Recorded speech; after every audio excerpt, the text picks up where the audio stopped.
Are you ready? It was turning up.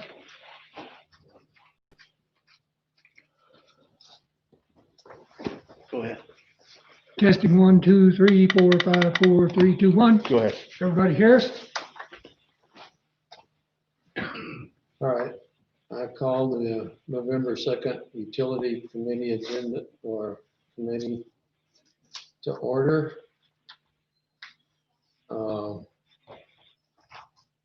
Guess we need an approval of the agenda. I'll move to approve the agenda. Second. All in favor? Aye. Any opposed? Okay, did you have time to look at last meeting's notes? Need an approval there.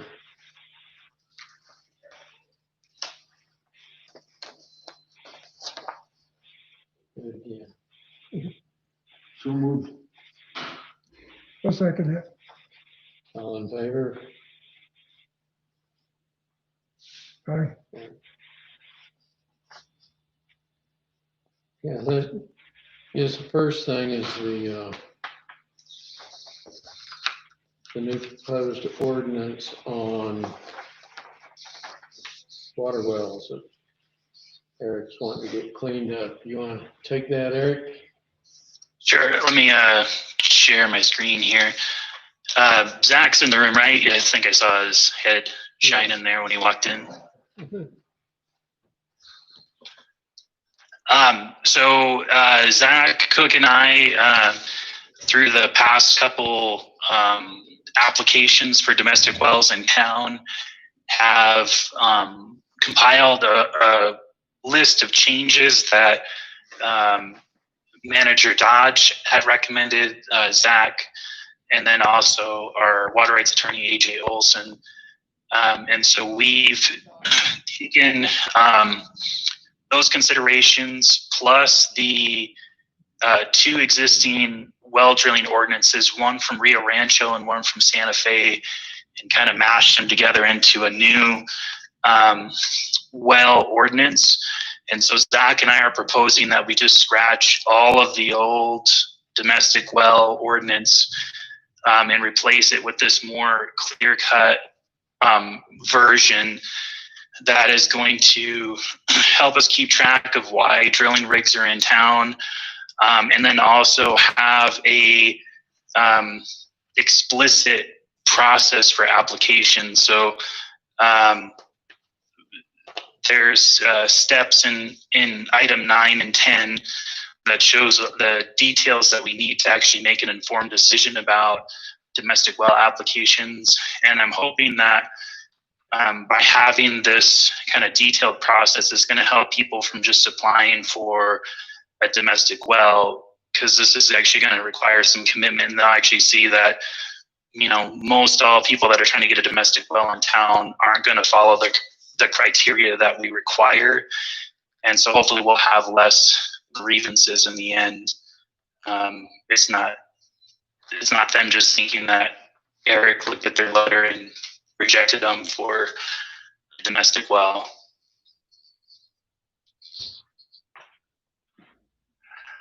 If we end up so there is some spots in town where we definitely would end up allowing a domestic well to be drilled. And in this, we would put in some metering requirements. We reduce the diversion amount to a 1/4 acre foot, which is almost twice as much water per household as the average household uses in town. And then they would give us a 20-foot easement for future utility installation. And then if we do run utilities to that area, then they would plug and abandon their well and connect to our utilities. Eric, Yes. does this have did you work in anything here? I haven't read through the whole thing. You know, that would give any type of punitive action against the actual. Yes. driller? Yeah. So if you look at the conditions of, so a person that would be permitted to drill a well in town would have to both hold a well driller's license from the OSC and have an active business registration in town. And so if they're doing stuff not in accordance with this, we can pull their business registration and stop them from doing business in town. We also, if somebody is caught doing this well work without a permit, if when they do apply for a permit and it's approved, they would have to pay double the permit fee. Okay, yeah, so that's in number 2, under the permit requirements. Talks about the business license. Yes. Eric, I didn't see it in here. I could have missed it. Is there anything in here that would make people on a well follow our watering restrictions? There isn't, but we can add that. We can also make a change to our water restriction ordinance that just says all water use. So we do, as a municipality, have that authority to require them to comply with our water restrictions. Because that seems like that's the reason most people want to drill a well, is to get around our restrictions. So I guess, so for this ordinance to keep moving forward with it, I think that we could put in here in the language to say that they have to comply with all of the water restrictions in that chapter, in the whole water chapter. So if they drill a new well, they'll have that. And then I am hoping to redo the water use ordinance, hopefully within the next year. And when we dive into that, then we can add that and just apply it across the board to all outdoor watering. Okay. Because it does get a little bit confusing when we're telling somebody to not water and their neighbor is watering every day in the middle of the day Right. with their well. With the same water. Yeah.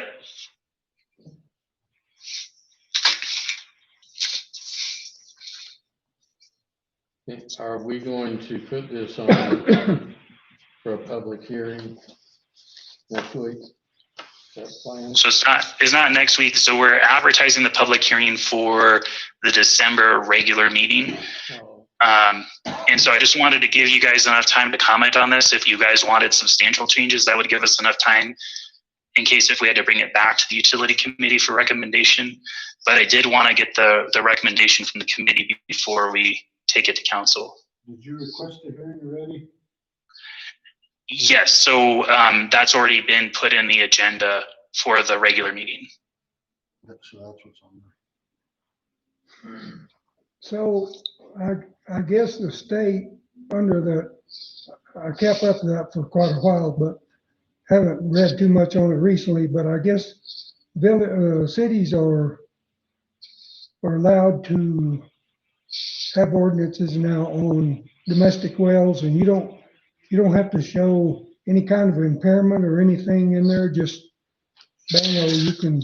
Nope. So, you know, the municipalities for a long period of time have had the ability to regulate all sorts of water related construction activities. And that's included wells.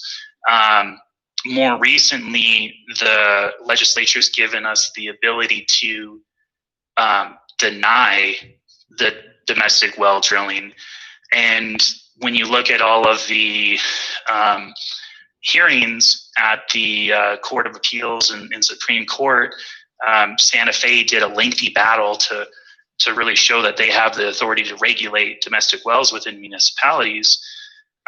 It's saying that there's two separate processes. So, you know, the OSC is regulating the water rights aspect, but us as a municipality have a lot of other things to be concerned about, such as environmental concerns. We don't want to have a bunch of holes punched into the ground that provides opportunities for aquifer contamination. We have considerations of surface flows that we need to be concerned about because, you know, especially us being a travel or a tourist destination, We want to make sure that there's adequate water flowing in the river. And so it doesn't explicitly have to be tied to water rights impairment. Yeah.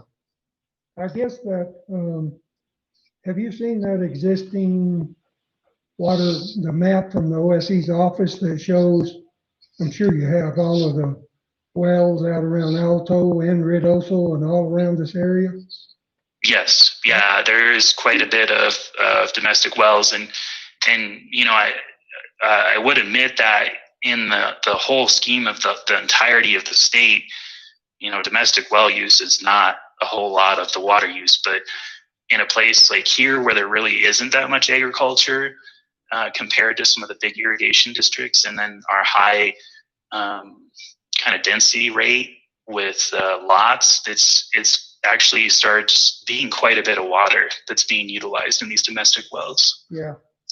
Well, you know, another concern is cross-contamination, because when you walk, even when you walk around the links or you walk, you can just literally drive through Alto. Of course, I know Alto's not part of us, but you're already smelling and seeing some pretty dire situations up there.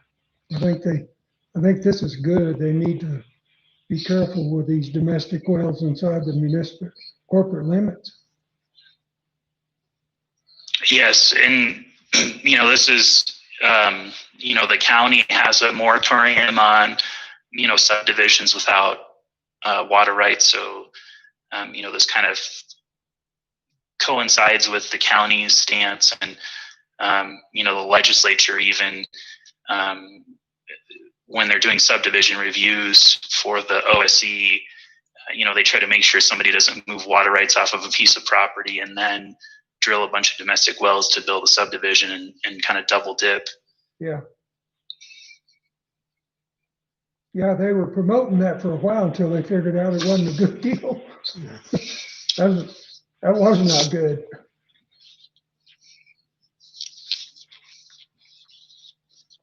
So do we need to do anything to move this thing forward? I think it sounded like he already has it on the council's agenda. Yeah, I would make a recommendation, Frank, if you agree to Yeah, move forward. yeah. We ought to do that. We give them full support. We recommend full support from the utility council. Move forward. I'll second that. All right, all in favor? Aye. That's everybody. So you got your recommendation. All right. Sewer and water audit and asset management, it's Ashley and Eric. Yep, we're starting to lose you a little bit, John, but let's see, you want the sewer audit first, or is it the? Yeah. I'm having a hard time understanding everybody also. Can you hear me at least, Randy? I'm having a hard time Yeah. with the You council. sound fine, Eric. It's just the council. Yeah, I think everybody that's on Zoom is okay, but out of the speakers coming out of the council chambers are garbled. I just sent Jeff a text to see if he can go down there and check it out. Are we too, Okay. are we too loud or not loud enough? It's garbled. It's like you guys are a family of robots trying to communicate with us. Okay. Now you know. All right, go ahead, Ashley.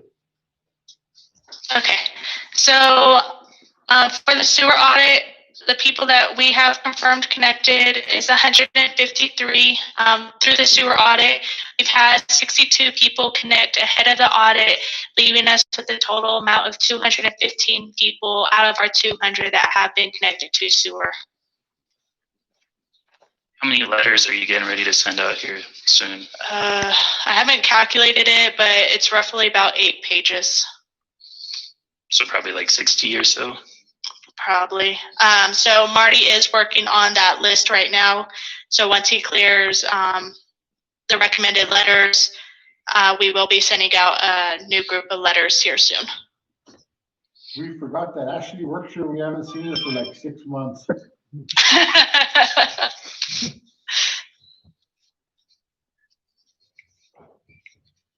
Any questions about the sewer audit at all? We were delayed a little bit. There was some stuff that needed to be cleaned up, and the sewer crew's been a little short-staffed, and that's why it's taken us a while. But we've got a big group of letters that are coming out here shortly. So it was kind of muffled. How many connections did you say we had, Ashley? Total, we have 215 out of 200. 215 out of 200? Yeah, For the required, because our NPDES permit requires the 200 connections in our 5-year period. Right. so 215, so 215. Do we send EPA periodic updates, or did we just send them to the one that said we satisfied the requirement? We sent out a letter when we crossed the 200 connections threshold, and that was when we added together the connections from Ruidoso Downs. And so Debbie and I sent that a while ago. Yeah. But I'll check with Isaac, because Isaac, I think, sends in an annual report that he's supposed to describe this, and I believe it's time to send that. Okay. Yeah, it might be good just to let them know periodically. All right, the water audit. Okay, so we're still seeing that trend of increasing non-revenue water that we were discussing. We're still in the month of September on these. And so if you remember last meeting, Adam said that both August and September were very large amount of breaks and really big leaks that were occurring. So hopefully we're just seeing some of the residuals of that still. But we did, our non-revenue water still did increase a little bit from the high of last time. So I'll be looking at the October reads a little bit ahead of schedule.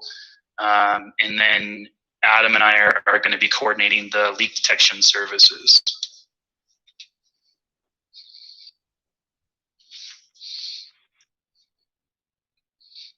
Okay, and then the asset management. So with asset management, the UNM is doing their procurement review of the contract that we're trying to get with the Southwest Environmental Finance Center. We sent them our draft professional services contract, small services, to incorporate that. And so hopefully, maybe later this week, Tim will have something on your desk for you to sign to get that process moving. And we should still hopefully be able to get it completed here in the first probably week of January.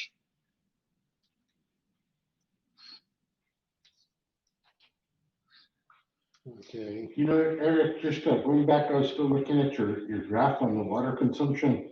Sure. You know, we actually saw a spike in the last 2 months of the short-term rentals on the lodger's tax.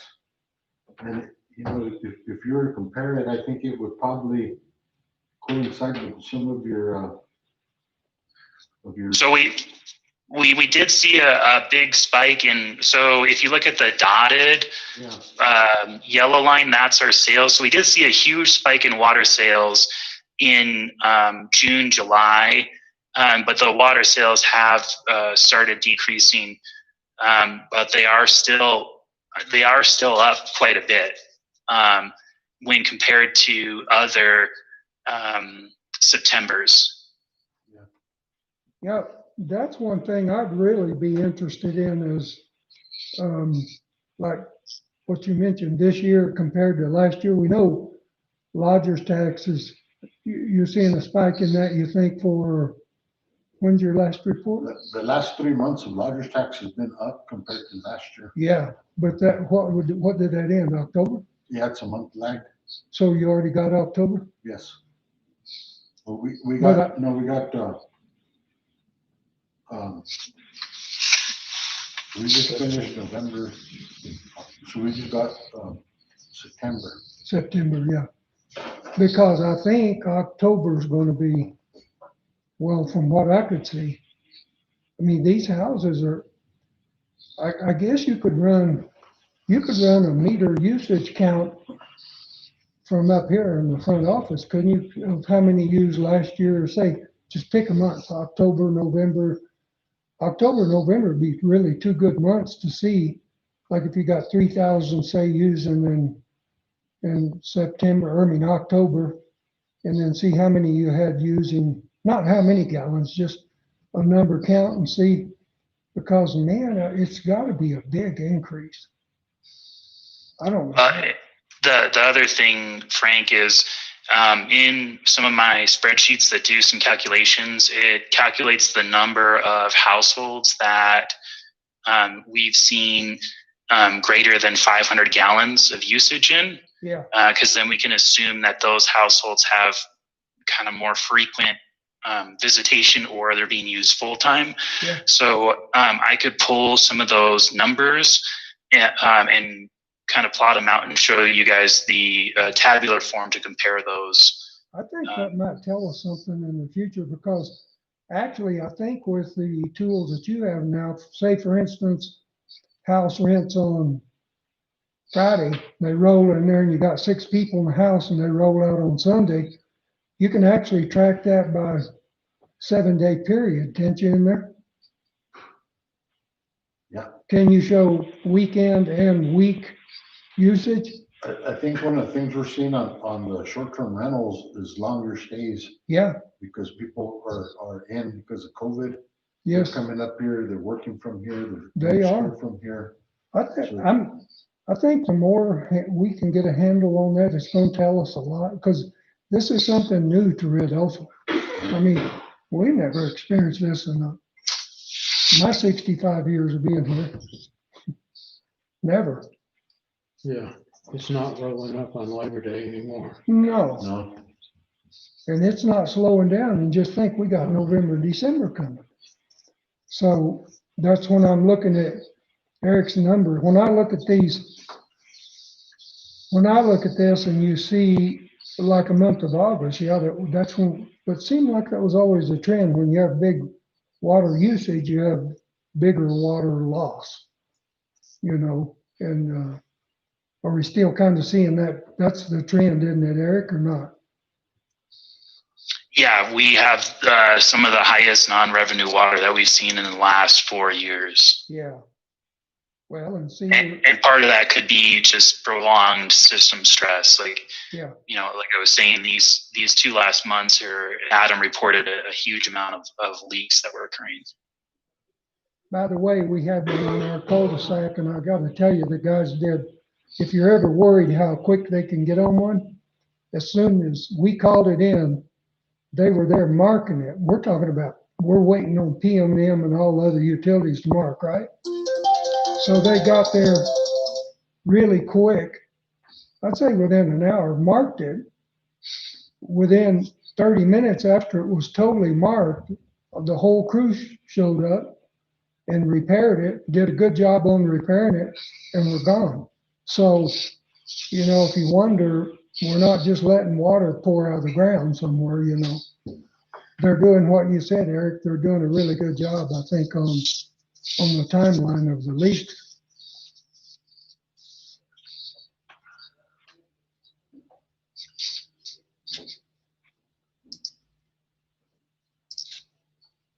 All right, unless anybody has anything else, Eric, Ashley, the asset management.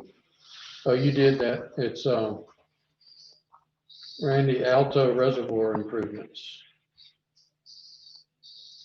So that one is my project still.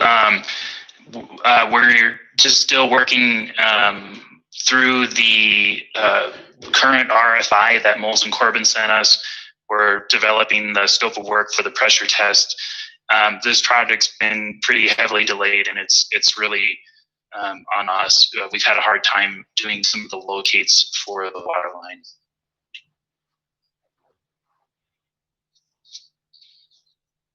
Okay. And what's going on with the underground storage? So Roger Curie just sent me on Friday the 90% review or study. And so right now I'm reviewing that. Once we get the 90% reviewed, that's when we're going to engage the Office of the State Engineer in Santa Fe and start the preliminary permitting process. But everything is looking like the most ideal situation or scenario would be utilizing the high school well as a dual purpose injection and recovery well. It's just got good characteristics, aquifer characteristics. We own quite a bit of land around the area. You know, and the well is very large, and it's going to give us an opportunity to install that injection equipment. I gotta take this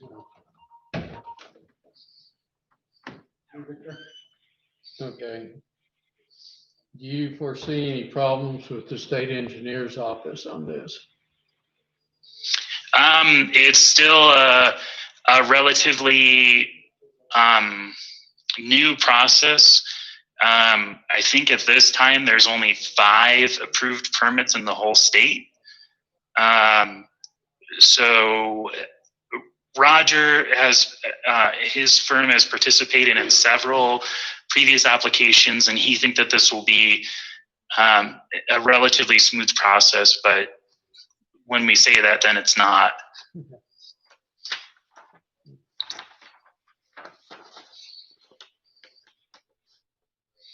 All right, the town and country water and sewer rehab and replacement. Is that you, Ron? Who's doing that?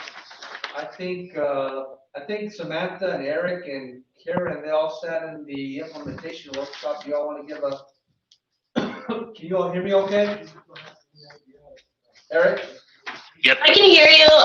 We sat in on the implementation workshop last Thursday, and they went over a high level for us to get going with that, but we have not received the grant agreements yet. They're still working on those. So once we get those and it gets put in place, they'll set up a one-on-one meeting with our project manager, and they'll talk about where we're at and steps moving forward. But it appeared that we're already ahead of the game with most of those resolutions in place and our engineering completed. So we're on track to be successful. We just need to wait for our grant agreement now. And we're ready to go to bid as soon as you get the grant agreement. We have a few more steps, Counselor. Hurry up. Okay, the storm management at Horton. No updates yet. Okay. I don't see Adam on there for the RJU shop building. From my understanding, he has talked to Wilson and Company, and they are restarting the process for the new building. Yeah. Okay, the Grindstone Dam projects. Okay, we are holding meetings on a weekly basis, usually on Thursdays. The main thing we're working on right now is the draft of the grading memo or document, and that's already completed as of on September the 30th, or I mean October the 30th, and the final draft should be completed on November 13th. And we're looking at the floor to make sure what kind of material is located on the bottom and to see how easy or difficult it would be to remove it. So we're going to be working on that on Wednesday. And the other thing they're working on right now is the weir that's going to be installed in the portal or the entrance of the gallery. And It was sent to James Head for comments, and he reviewed it and submitted his comments back today. And that's pretty much it so far. Trying to keep it moving as quick as possible. Okay, thanks. Eagle Creek and Gavilan Canyon well field. So the next phase of the project, phase 2, is it's at the 90% design. I talked to Micah last week, and they're just doing their internal review. And he was saying that we should hopefully have the 90% in hand either at the end of this week or early next week. And so we're going to be doing a final review internally in tandem with the NMED Construction Bureau review. So we are still on schedule for having 100% design done in mid-December.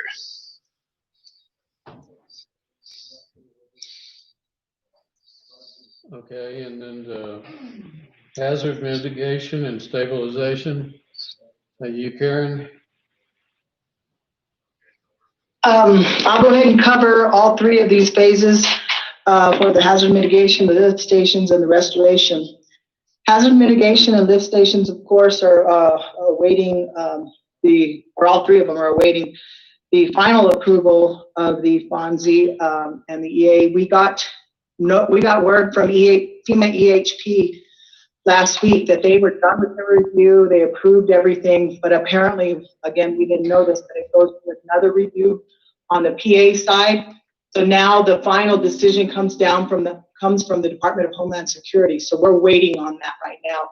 We should have something this week as SAK postponed their mobilization from today to next Monday. So we are having a meeting with SAK and Molten tomorrow, and we're hoping that's what Phoebe's doing right now. She's on the phone trying to get some kind of a occurrence or something in writing stating that it's all completed so that we can actually, or SAK feels comfortable moving on with mobilization.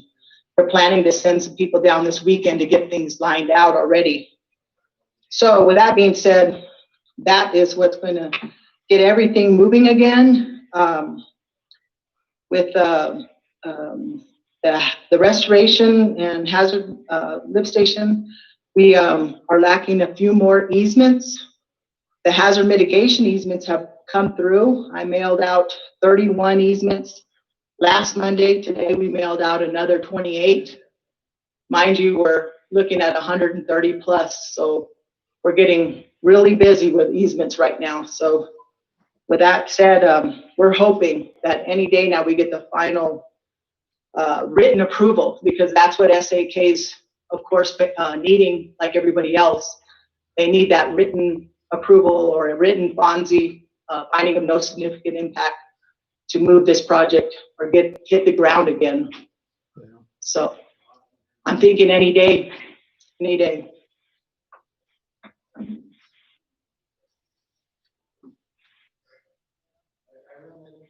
All right. Hopefully that happens. The Alto Crest treatment plant improvements. Okay. Sorry about that. Countdown. Days on the project is 120. Substantial days for substantial completion is 390. Days to final is 434. Project countdown percentage, the billing is 17%. Contract time is 25% completed. Work completed today is the docklet foundation and equipment, the chlorine storage building foundation, the ADA access ramp concrete is completed. I think they're going to be working on the railing this week. The roof is completed. And I believe as of Friday, I think the stucco is totally completed. 30-day look ahead. Submittal approvals, access stairs, parking space, generator pad, and I believe they are making pretty good progress. It's starting to look like a totally different building. Oh, the other thing is they started going inside and started working on for the roof installation, and they're going to have to remove the existing. So they're trying to get inside when the weather gets pretty rough. But plant's coming along pretty good. Good.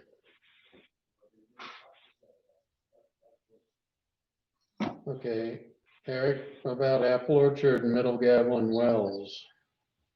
So Katie with Molson Corbin is going to be coming here tomorrow, and we're going to do a substantial completion walkthrough at Apple Orchard and Middle Gavilan.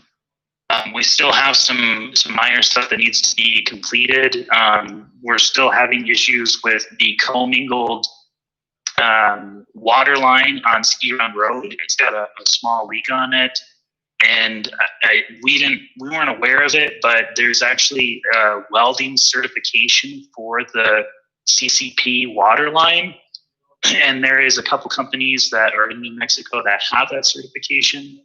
And so one of them was doing some work in Artesia here in November, and they are going to be swinging up and working with General Hydronics to do this repair.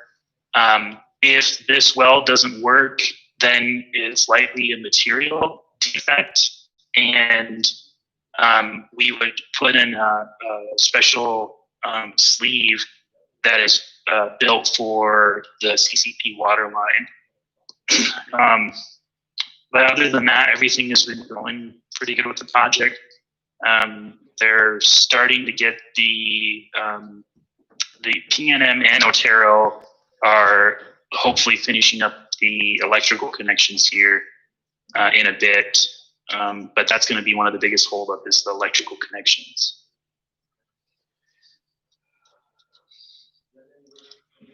Okay. Randy, the Country Club tank. Okay, the final substantial completion was completed on Friday the 16th.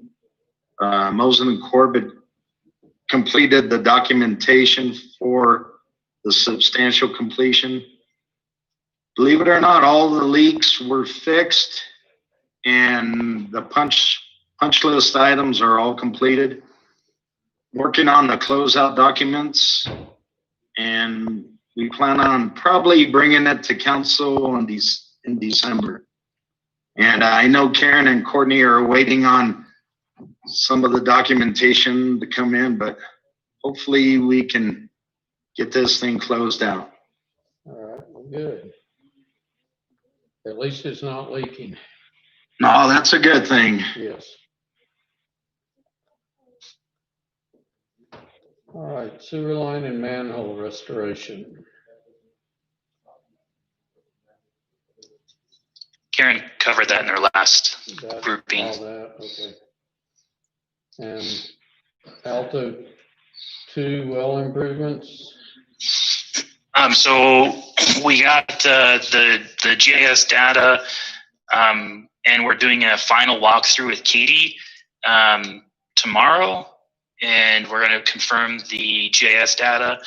But it looks like this project should be all the way done, with the exception of there was some training requirements, and those got delayed because of the snow that we got last week. And so I can't remember, Randy, are they doing some trainings with you guys next week, or is it later? Yeah, I think it's this week. Okay. Lisa sent out an email on that. So in that contract, we had the manufacturers are supposed to give a training to our guys for operation of the VFD and show how all the process plumbing and everything works. Okay, and Hemlock Circle. That one's still, Ashley and I checked the GIS data and we rejected it. And that's the last I've heard about it. I'll talk to Katie about it tomorrow when she's here.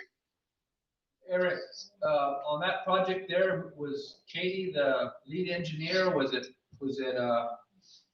I think that was something that Scout worked on. okay.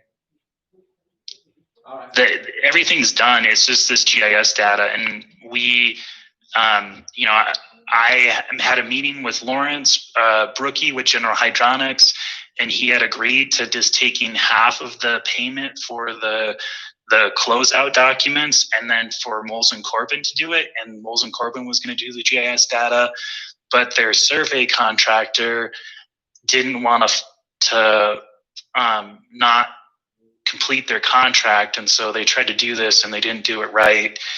I'm going to have an honest conversation with Katie to see where we're sitting at, because it might just be one of those things where it's not an option for them. We just tell them we're done. We need to move forward with this because this is the last deliverable that we need, and none of the other contractors have had this much difficulty. Right. And it's worked out great. The other, we have Malone and DePaulo, and we got the data for those, and it looks great. And it's something that we really should get through these contracts. Hey, Eric, the training's on November 10th. Okay. Okay, the main road additional work stuff. So I'm gonna do a screen share with you guys. We've got the final report on the mayor's desk, just waiting for a signature. But I thought we could just go through the lessons learned, and then I can just ask if you guys have any questions about the project. I'd be happy to answer them. So for this project, we had 4 lessons learned. Again, we had complications with the AIA contract language. The base form doesn't have a contract close date on it. And not only that, but this contract, when it was taken to council, was never dated on the top. And so that contract actually didn't have any dates on it at all. So it's a similar issue that we had with another use of the AIA contract. I think that Karen and I have the situation fixed. The only contractor, or the only person that we've known that's been using AIA is Zia Engineering, and so we don't have the same issue with other contractors. I forgot to get wage interviews, mainly because it was such a short project and I never had the forms with me. So I printed off a whole stack of wage interview forms, and they're just in my truck, so I can get those. This project was one where we ended up canceling it, the original bid, and at the same time we canceled, what else did we, so we canceled the lift stations and force mains and the hazard mitigation bid.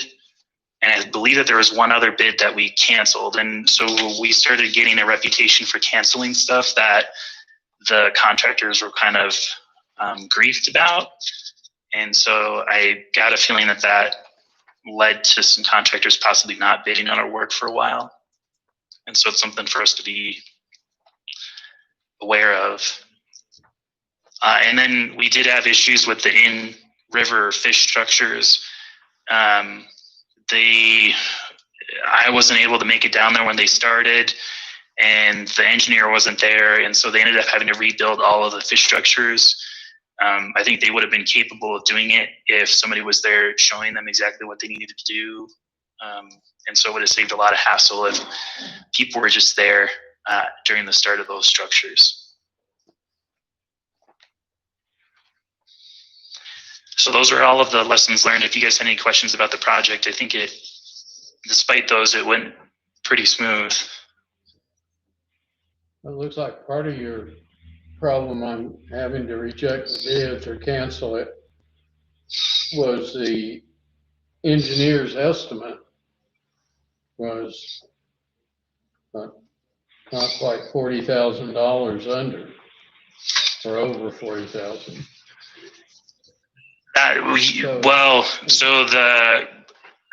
I don't know that the engineer's estimate was really that far off. I mean, it was based off of the bid, but Roper was the only person who bid on it. And he did pad some of the line items quite a bit. But that was one of the issues, was the initial bid. Yeah, because if we budget off their estimates, then we may be short. Of course, these days it's hard to know with everything going up like it is. Eric, I would also say, that, not always going with the lowest proposal from an engineer is always best, but you don't have to. It just, at the time, when we procured, did a advertisement for procurement on it, we went with, I believe you were there, and we went with the lowest, and that's not always the best either, because they don't have the staff or the quality of staff to get a job done correctly, and I think we could eliminate a lot of our delays or whatnot, so. No, I agree with that for sure. And just for the rest of your guys' knowledge, it was just a small services contract, so we just asked 3 engineering firms to put in for it. And I don't think that the contract or the engineering firm that won was even 50% of the next closest bid. And so I have no idea how they made any money on this project.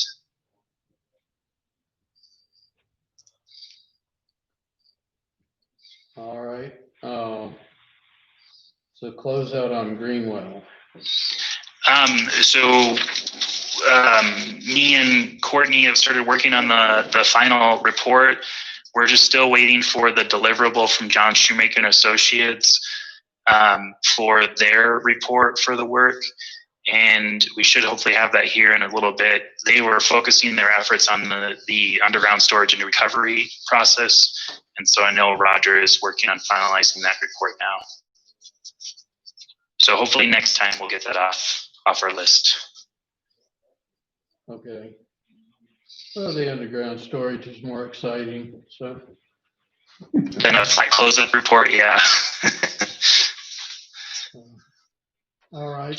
Does anybody have anything else? I had a quick question. Are you all liking this format that we're utilizing here? It's kind of following our project update where we kind of separate them in from planning, engineering, procurement, construction, closeout. Do you like them categorized like that? Yeah, I think it's working fine.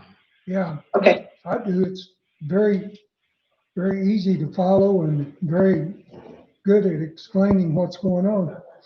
I might add, I didn't want to interrupt Randy because I asked him so many questions the other day, but we requested a visit at Plant 3 and I got to go up and visit with Randy, and I took my wife, and we must have asked him 1,000 questions in 2 hours, but he was all over it, and we're really impressed with what they're doing at Plant 3 and just the whole process. And I know a lot of people don't realize, and Eric brought up a good thing on the bridge just a minute ago.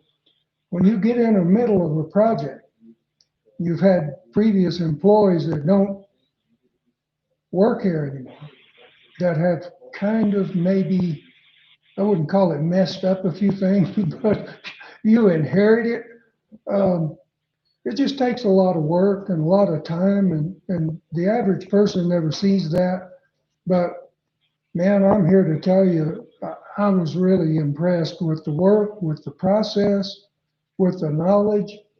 And my wife asked as many questions also. We split up and we were into it. And I'm just really proud of these guys, everybody, that the way they're doing business and their technical experience that they know on these projects. Everyone and what we're doing, and makes me feel really good to sit on this Water Utility Commission. Karen can agree with you 100% on on the bridges that, you know, we still have the 6 bridges and going back and, or add the 7th, but going back where somebody started them and having to, Yeah. put a puzzle together, and I think Karen agrees with that. 110%. It's just amazing of things that happen, but, you know, we're just moving forward, we'll get it done, so.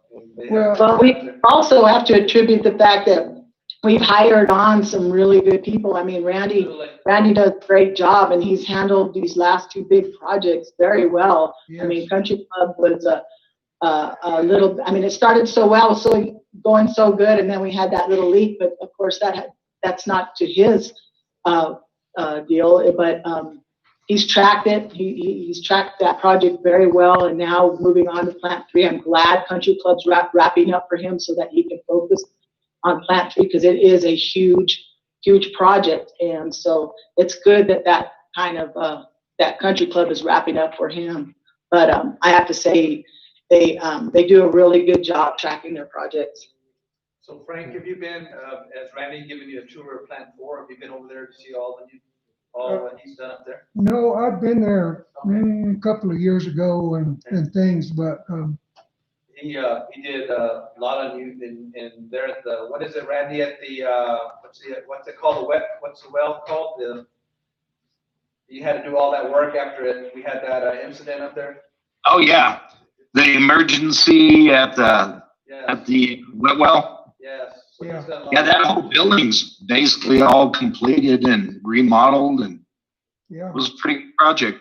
Yeah, they've done a lot of work there too. Randy really has been getting a lot of stuff done, and his staff, so it's been great. Well, and you know, you hope, I'm just a citizens now here in Ruidoso, but you hope when the public looks at our projects that they're not critical, that we want to get things back 100%.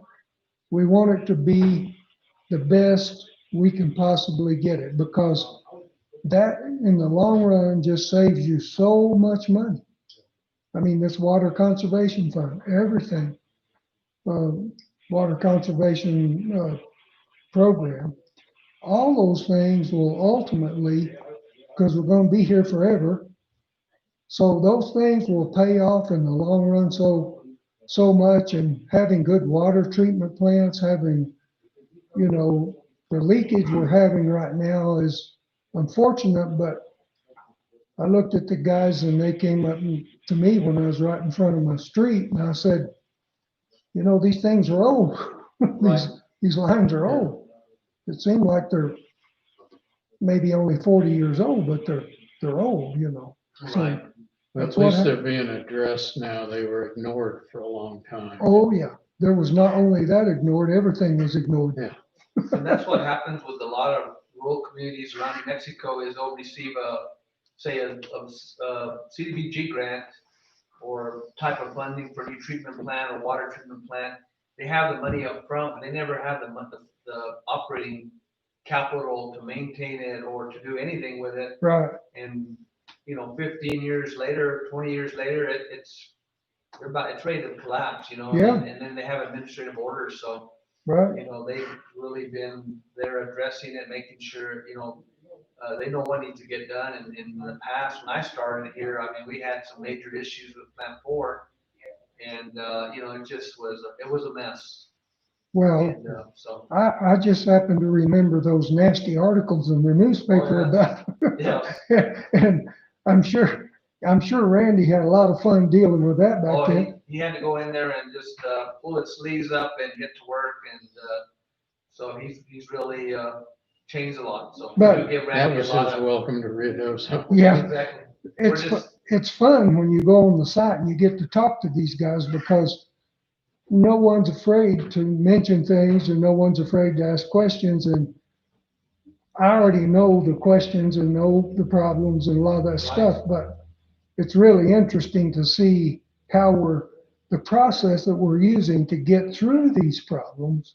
And it's just like we were talking a little bit about engineers. That's one of my favorite subjects, is bidding. You know, they're either too high, too low, something happened, or you've got a bunch of addendums. And I used to look like really bad guy or whatever whenever we had addendums, because I thought, the engineers are supposed to be hitting this on the money and then you get addendums but a lot of times addendums are good. They're just things that were unforeseeable and is gonna make the project better. It's gonna cost more money, but, try to just hang in there and keep it in line. Absolutely. Good job, everybody. Okay. Looks like our next meeting date will be December 7th. Unless anybody has anything else, we're adjourned. Thank you, everyone. Wow, it's gonna be December already.